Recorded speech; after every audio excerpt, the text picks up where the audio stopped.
Alors, Jean-François Dabert est un archetier. C'est une entreprise qui a été fondée par Jean Schmitt en 1981 avec l'idée de fabriquer des archets de haut de gamme. Nous existons depuis 30 ans donc. Aujourd'hui nous sommes 6. Avec l'évolution du temps, elle est aujourd'hui dirigée par Vincent Tricot et moi-même qui continuons la tradition d'archéterie. Nous fabriquons des archets français qui sont destinés aux étudiants de conservatoire jusqu'aux solistes. Voilà, et nous les distribuons dans la plupart des pays du monde. L'archet, c'est un instrument de musique. Ça n'a pas l'air comme ça, puisque souvent les gens achètent un bel instrument et s'équipent d'un accessoire, un petit peu sans trop regarder. En fait, non, l'archet, c'est un instrument de musique. Quand vous passez l'archet sur la corde entre en vibration, la mèche aussi entre en vibration, et cette vibration, finalement, elle va se transmettre à la baguette de manière circulaire. Ce qui fait que la baguette va elle-même se mettre à vibrer, et en vibrant, selon la qualité du bout de bois qui est dessus, du composant qui est dessus, elle va dégager un certain nombre d'harmoniques. Ces harmoniques vont être amplifiées par la caisse de résonance de l'instrument, et c'est ça que, pour une part, on va entendre lorsque le musicien joue de l'instrument. Le rôle de l'archet, ce n'est pas simplement de mettre la corde en vibration, ça va être aussi d'apporter de la couleur et de la qualité de timbre à l'instrument, et surtout de la projection. Encore une fois, dans les très grandes salles qu'on connaît aujourd'hui, sans un bon archet, les spectateurs du fond n'entendent rien, quelle que soit la qualité de l'instrument.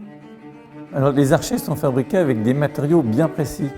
Le bois vient du Brésil, on sélectionne nos bois, on les débite nous-mêmes et on les ramène en France. Et le crin vient de Mongolie. Je m'y rends 2 fois par an pour travailler avec les gens qui trient le crin pour nous afin qu'on dispose du meilleur crin possible pour monter sur nos archets.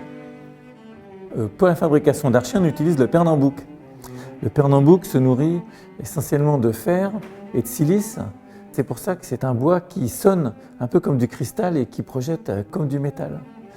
Avec la destruction de la forêt atlantique du Brésil, le pernambouc qui vit dedans a aussi tendance à disparaître. Et les politiques ont décidé qu'il fallait protéger cette espèce, ce qui fait qu'aujourd'hui on n'a plus le droit d'abattre des arbres. On doit utiliser les stocks existants. On s'est demandé un peu comment contourner le problème et on s'est dit essayons de faire un archet en hybridant ou en combinant du bois, si possible une autre essence que le pernambouc, avec des matériaux synthétiques comme le carbone, la résine, les époxys, les choses comme ça. Donc on a travaillé à la fois sur le son bien sûr, mais aussi sur le confort d'utilisation, apporter quelque chose en plus.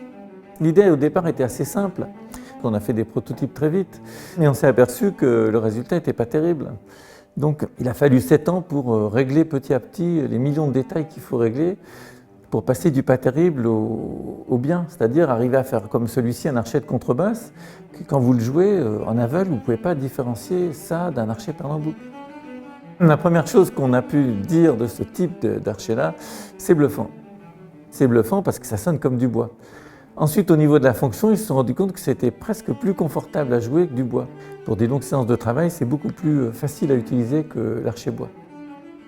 Le problème économique qui se pose, c'est que fabriquer des archets en bois à la main pour des étudiants, ça devient économiquement de moins en moins possible. Et il nous semble que ces archets hybrides, qui pour le même prix donnent beaucoup plus de valeur, sont amenés à terme à remplacer les archets bois, en tout cas dans toute la partie moyen et haut de gamme.